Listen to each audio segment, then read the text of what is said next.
Hello, hello, hello. Welcome, welcome, welcome. Come in, come in, come in. You guys, this is Tamika's Den. I am Tamika. This is Snowfall. Okay, the Iliad Part 1, Season 5, Episode 5. Baby, they was not playing no games in this episode. Okay, we run the heat in the beginning, alright? And I want to know who the hell is this? Who the hell is this? What is going on? Okay. We started out, Franklin is bringing Veronique something. I guess she's been getting morning sickness. He's asking her if she's feeling better. She's actually on the phone with the downtown developers. They're finding out that they got it. They closed the deal. They then go see Louis and Jerome with the paperwork. And of course, they're giving them the layout of how everything works. And Louis is like, hold up. She's like, we told you we would consider this. We did not say that we was actually doing it, which they didn't really. Okay, they was like, she tells him we never agreed to this deal. We said we would think about it, and he was like, okay, well, I figured that you would think about it, and then you would pull the trigger.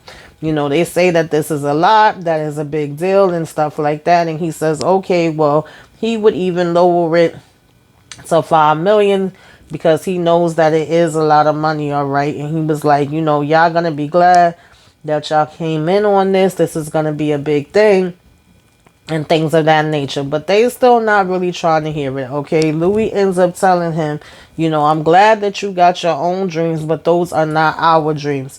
And Franklin basically says, okay, I got you, no problem, and walks out. But when he gets outside, he is actually very pissed off. He's saying they stubborn, they letting their egos get in the way, because at one point he does say to Louis, like, I know that we've had our problems, but this is bigger than our problems, or whatever the case may be. This is something separate. This is something that I wanted, all of us to come into as a family. And so all of us could, basically be able to build up something and everything like that. And so Veronique is telling him to calm down. All right. And this part rubbed me the wrong way, guys. I don't know why. I already don't trust Veronique. And that is mainly because they haven't gave us no background on her. It's like she just popped up and is here out of nowhere. So I'm already looking at her like, girl, who the hell are you? What are you up to? And she tells freaking Franklin, calm down, that she has set up different contingencies and they will be okay regardless, because Franklin was saying with them not coming in, that means even more money from Franklin and them to be put up, and it makes things harder. And she says she has other contingencies already set up. I didn't like that. Okay. Then she also tells him maybe Louis needs to hear it from somebody else. All right. And my damn spotty sinks just start tingling the minute she was saying that, y'all. Okay. I don't know what it is. We then have Sissy talking to the guy, I think Raul or whatever, the one that, of course, she met up at the end of last week's episode, where she was telling him that she wants Teddy to be killed and all of that. And she's asking him what the first step would need to be in order for them to go ahead and move forward with this plan. He tells her the first step is for her to go ahead and take this pen and put it in Franklin's office. And she like, wait a minute, you want me to bug Franklin's office? Like, nah, I'm not bugging my daggone son office. And he was telling her that it's one too many Teddys out there. Okay, you get rid of one Teddy, you still gonna have more coming up behind him. And that is very much true. Okay, of course we dealing with the CIA. I understand where he's coming with that. But she was like, there's no way in the world that, like, catching Teddy is one thing, but it's a whole nother MFing thing, okay, to sit here and record my son in his office and him talking about illegal activities. That is not going to happen, okay, because he was telling her to feel free to speak her mind, and she was like, no, we ain't going down that route. She was like, Alton went down the wrong route, and that caused a whole bunch of stuff, okay, and so I refuse to make the mistake of doing the same thing to him. And she was like, my target is capturing and killing damn Teddy, okay, not putting my son in danger, all right. And so he says he doesn't want to do anything that's going to make her uncomfortable, that he will take things slow until when she gets more comfortable with him.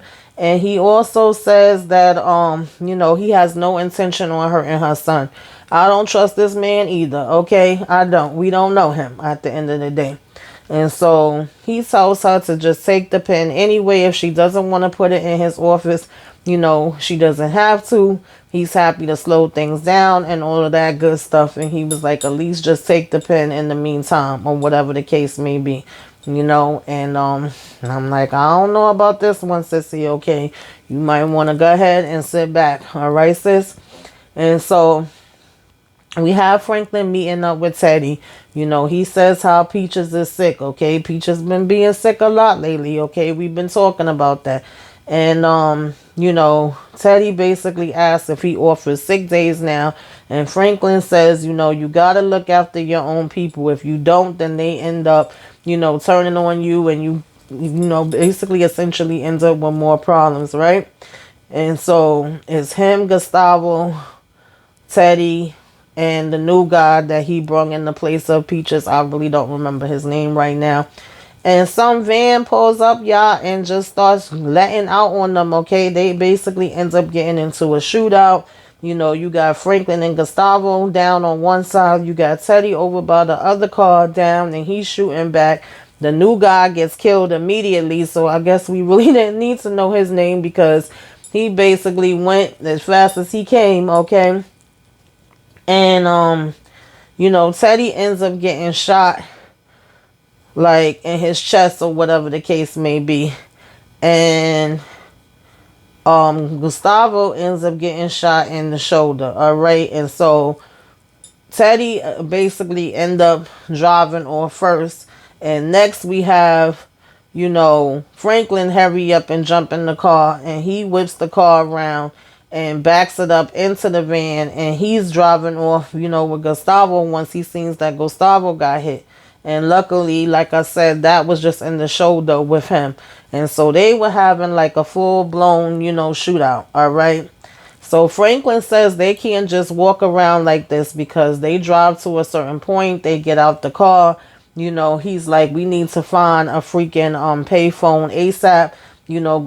Also is saying we can't just be walking around with daggone $3 million in cash. Like, shit is cute. He also sees that there's gang signs up on the wall. And, Franklin is asking him, like, is these people that you basically be having beef with? Franklin says he has no bullets left in his gun. And also says he lost his damn gun. Okay, so they out here in the streets with no daggone protection looking for a payphone, y'all. I remember them payphone days, okay? And do they even still have payphones? I don't know. But, Franklin is basically trying out these different payphones. They do find some payphones by this restaurant. He is beeping Louis. He's beeping Jerome. He's beeping Franklin. He's trying all of them, okay? And so you have Sissy, talking to Jerome and Louis and Veronique and telling them about, how they have to make plans. They have to try to set up some other things, how the empire is falling. And in the mix of her saying this, they're getting beat. And so Jerome says, give him a minute. He goes over to the phone. At first, there's somebody on the phone that's yapping. Jerome is trying to be patient, asking him how long he gonna be. And he's still just talking. Leon is getting beat. He don't see it either because they're busy having this conversation about the next time that the cops roll up on them and what they need to have and how their minds got to be right and they got to use white people laws against white people. So the whole time that they're talking about all of this, they're not seeing the beeps that's coming through. And, Jerome essentially gets tired of waiting on the guy to get off the phone and ends up grabbing the phone out his hand and pushing him and hanging it up. And he does get to call Franklin, okay? At this point, they starting to have some other guys, some Mexican guys or whatever surrounding and looking at them, Franklin and also. So he's like, we've been here for far too long. We got to get the heck up out of here. And so as they're starting to approach Franklin and them, Jerome finally gets a chance to call Franklin to see what the hell is going on. And Franklin tells him that, they've been hit. They was hit when they were there meeting with, when they was at the drop. And he's asking him, is he all right? And he gets to say, yeah. He was like, we stranded though. We need you to come pick us up. But as Franklin is telling him this and telling him they're at Bell Gardens, he starts to see a car coming and he's warning Louis and them. And then she goes, get down. And they having somebody coming at them shooting, okay? And Franklin is literally hearing the shooting over the phone. He's going, Jerome, Jerome, Jerome. But at this point, Jerome done ran, of course, to where Louis is at. He's also trying to shoot back at the guys. We got Veronique down on the ground. You know, she's some kind of way and scooting, trying to get out the way. Louis shooting at the guys too as they're shooting at them. So all you hearing is a bunch of gunfire. Of course, after Franklin keeps hearing this, he ends up hanging up the phone. And at this point, you got the Mexican guys walking up on, you know, Franklin and Oso asking what's in the bag. They saying, let's have a peep. Oso is telling them his laundry. One of them was like, why's your boy's shirt, you know, bloody? He was like, oh, you know, he fell. Then they was like, oh, it's money, look. And of course they trying to act like they want to rob them. Well, they not acting like they want to rob them. They do want to rob them. And Franklin pulls the gun out on them, you know, and says, you want to follow your friends to the one guy that's left. And he's like, oh, I'm not a ranker. And he was like, oh, okay, I see. And so of course they see some other guys coming out holding they gun from the back of them. And so at this point, Oso and Franklin just start running, and the other guys are chasing behind them. They trying to run and go around, you know, every corner that they can and get away from these guys. We see him back where Louis and them and was at.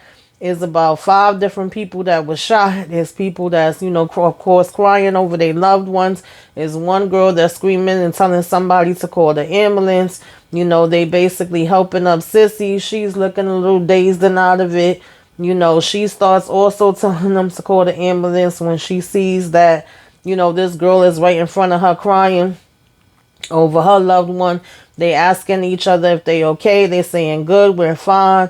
Louis is saying, listen, we gotta go. We gotta go. We gotta get the heck up out of here. All right. Y'all need to start moving. We gotta go. All right. And so, as they're walking, Jerome was saying, you know, what's going on? Who was shooting at us? He was like, I don't know, but they were shooting at Franklin too. He's trying to put them up to speed. Veronica saying, give me the guns. She was like, what are you going to do with them? She's like, don't worry, just give them to me. At this point, the police is pulling up, okay? So just as Jerome and them are trying to get up out of there, the police actually end up telling Jerome, Veronique, Louis, Sissy, all of them to put their hands up, get on the curb, you know, put their hands behind their head and all of that stuff, turn around. You know, they telling her don't grab them. They telling them put their hands on them, keep their eyes straight ahead, nobody move. Okay, so we have all of them standing there with the cops pointing their guns at them, and we have Veronique with everybody's gun in her purse. Okay, and so basically, Franklin and Oso are still being chased. Like I said, they trying to run and duck and hide and jump over fences and under fences and, you know, everywhere that they could go. And they find this spot in the meantime that's underneath this house. They say they think that they okay for a minute there. You know, they could hear the guys get in the car and, the, you know, tires go screeching off. And he was like, right now, you know, they basically somebody came after my whole family, you know, Franklin says, and he don't know whether they could be okay or not. Also says, you know, you can't go out there. If you go out there, you could be dead. Okay, so they gotta go ahead and try to hold it down here underneath this spot, under this house for a minute. You know, you have Louis and Veronique and Sissy on the floor. You know, one officer is coming over to Veronique and telling her to come on. You got another officer with Jerome up against the car asking him what happened, what's going on. You know, they tell him check the lady. So he tells Veronique, one of the officers, like, ma'am, you need to stand. He says, I'm not gonna ask you again. She starts crying and she's like, I'm sorry, I'm so sorry. She was like, that man, I can't believe he was right next to me and he was dead, you know. And then, you know, Sissy tells him calm down, she's pregnant. So in the meantime, Louis tries to, you know, get the attention over to her. She says, officer, we need Detective Bo Buckley. We need him here. I'm a CI from him with this, you know, he's with the Southwest crash unit and I'm his CI. And he always says, if I have any problem, I should call him. He says, well, you better not be lying. She says, I'm not lying. Do you need his paging number? Can you please tell him to come? So we have this other lady that's running up. You know, apparently this is her house. She's looking because she sees this car with these bullet holes on the side of her house. So she comes walking up and she comes in the house talking about who's bleeding in my house. I'm like, really? Like, Had to be a white person, because who the heck is walking in saying who's bleeding in my house? And we do see blood literally leading from the car all over the ground in front of her house, all up the stairs, and all, of course, in the walkway, all the way to the kitchen, where we find that it is Teddy, okay? But she basically says, wow, Thomas, what a surprise, okay? And she basically says, you know, what is he doing there? How did he end up there? You know, he's telling her that he needs her help. She says that she's expensive and that it would cost him $500,000 to get her help, okay? And apparently she also says she was waiting for him the last time that he was around, and that he disappeared owing her money. And he was basically like, you know, we had an emergency or whatever, and he had to get up out of there, okay? And so she, you know, he says to her, I think her name was Parasia, and he was like, how you been? And she was like, apparently I've been better than you, okay? And so at first she was going to call an ambulance. He was like, no ambulance, no cops, please. And she was like, okay, so what's going on? She was like, you want to be buried in Forest Lawn or Hollywood forever? And so he was like, you could do this. And she was like, I could, but like I said, she says that she's expensive, okay? And he was like, that's not really a problem for me. So she tells him $250,000, all right? And so she does pull out these gloves and puts them on, because she tells him, you can't be too careful with blood lately, okay? She does say that a nurse at the hospital called HIV from a patient, all right? And she was like, can you imagine getting HIV without the fun? Okay, so I guess that was supposed to be a sex joke. And so we do see that they are bringing HIV into this season, okay? Because that was something that was happening at that time. And so she checks the wound, and she tells him it's actually not as bad as he, you know, thinks it is, or, you know, probably felt like it was. She's also asking him where he's been, that he stopped sending her cash and disappeared, and that's when he told her things got a little hot. He was like, she said, you talking like a criminal, and to be honest, you look like one too, okay? And so basically, like I said, she does end up telling him that it's not that bad, that he's not gonna die unless she wants him to, okay? That the bullet actually went clean in and out, okay? And so basically she says that she does have to leave him and go to the hospital and get more supplies, you know, and missed his artery. So that is a good thing, all right? And she go ahead and leave him to go back to the hospital. At this point, Leon has finally realized that Franklin has been texting him. Now, Leon is calling him back, and he is getting no answer, all right? And they are saying, like, has it ever taken this long? You know, does he usually go this long without answering you? And Leon is saying no, he doesn't, all right? And so at the same time, one of the guys come in and say it's time for us to make that move to Chinatown, and they end up leaving to go meet Avi with these drugs, okay? But Leon tells Avi, hey, you know, there may be a change of plans, all right? I might want to go ahead and go in another direction. Avi tells Leon, this ain't no damn Macy's, boy, okay? And he was like, I know that, but...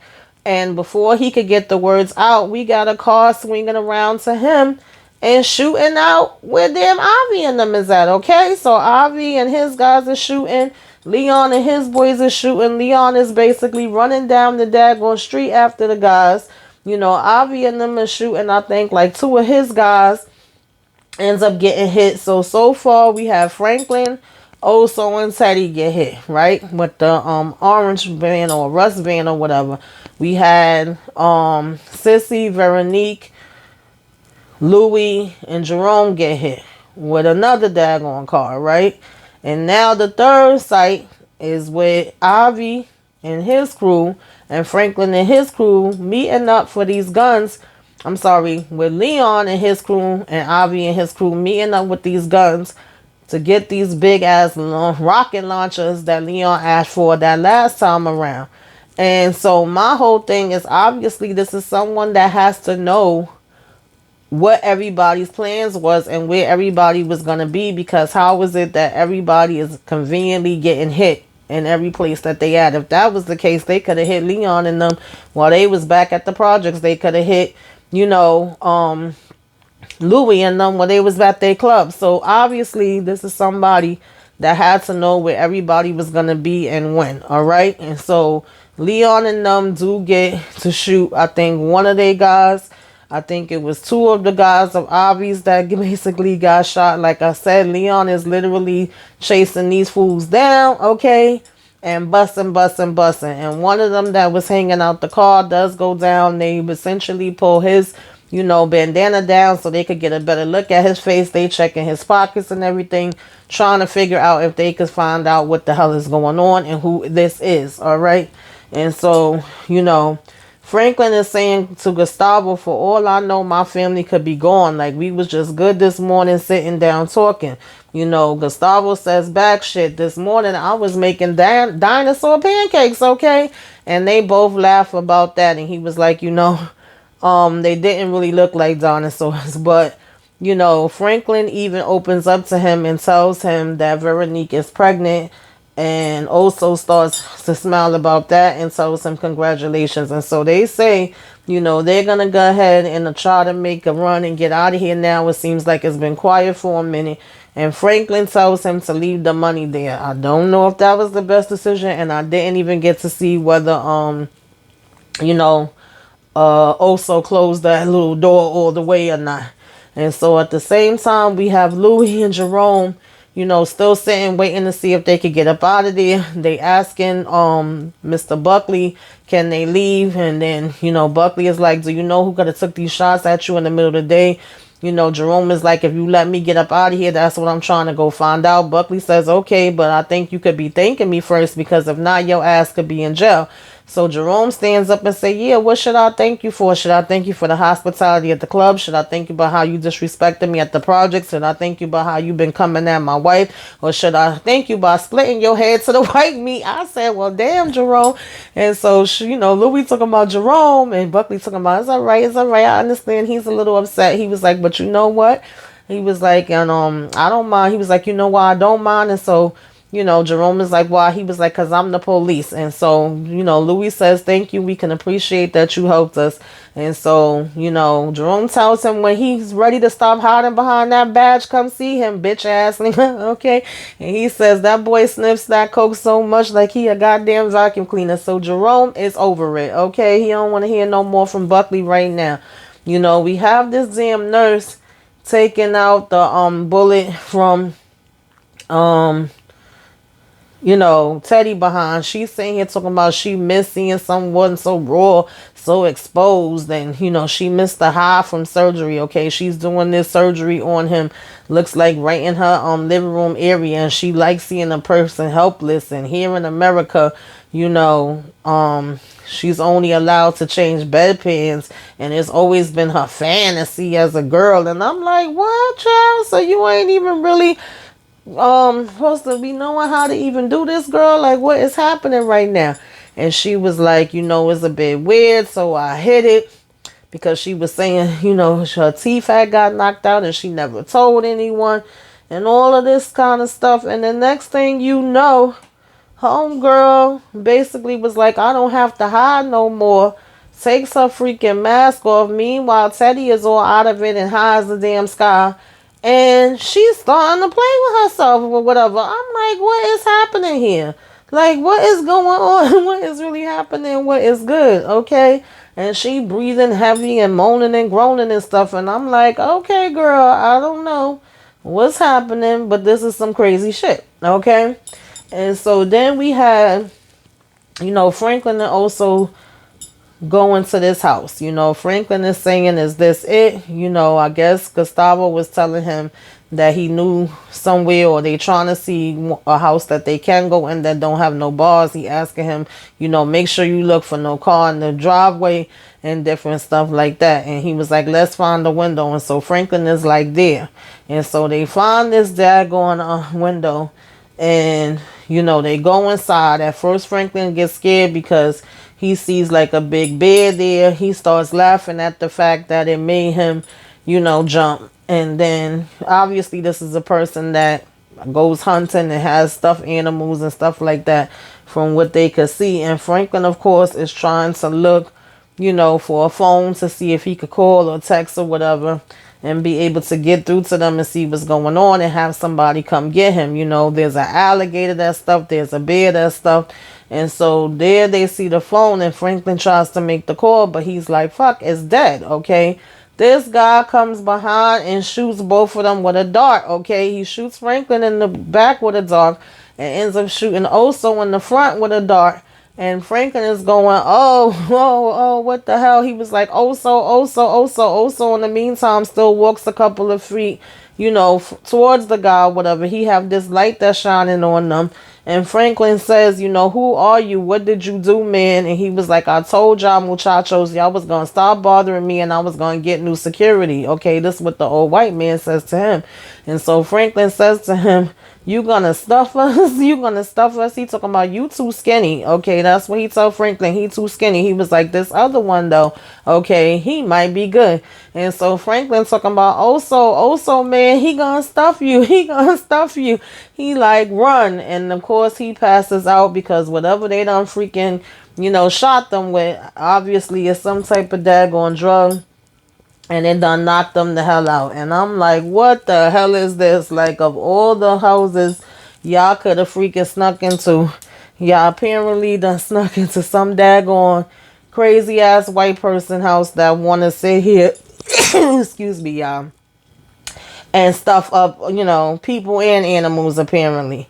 And so, you know, you have this nurse where Teddy is at saying she's going to go move his car.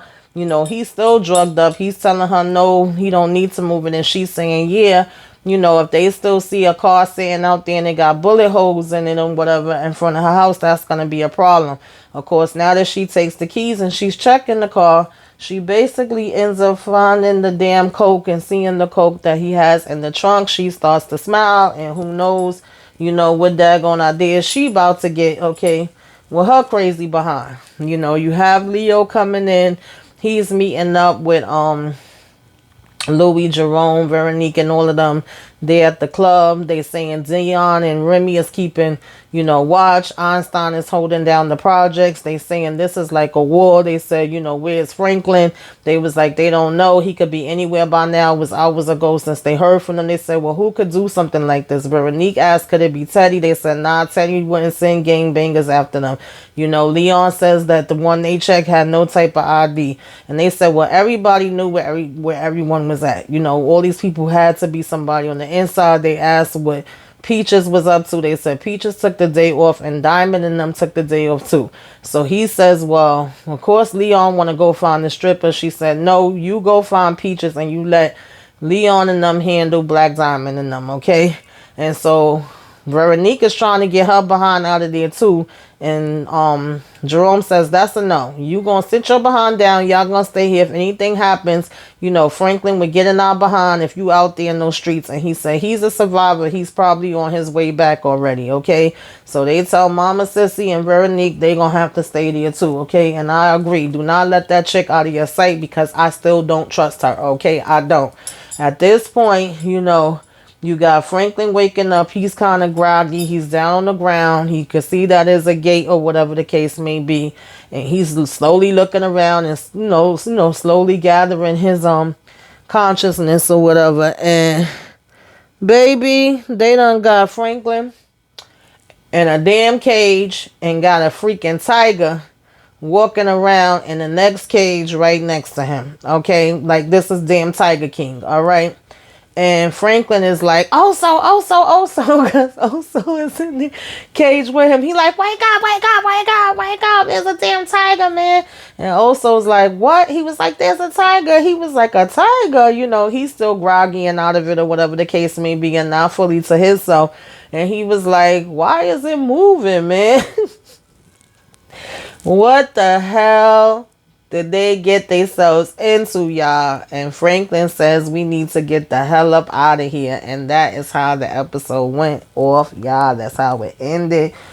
Who the hell is doing this? Who is behind this? What do y'all think? I don't think Peaches had anything to do with this. I think Peaches is just sick. I think he does have HIV, especially with them even mentioning it with the nurse. I think that exactly is what happening with him. Could these strippers be behind it? Could Veronique be behind it? Because I don't trust her ass, okay? Could the man that Sissy was talking to could be behind it? Y'all let me know who the hell y'all think is behind this, because I am clueless right now. Tell me what you thought about the episode. Put it all in the comments. Let's discuss, okay? Like, share, comment, subscribe. Till next time. Talk to y'all later. Toodaloo.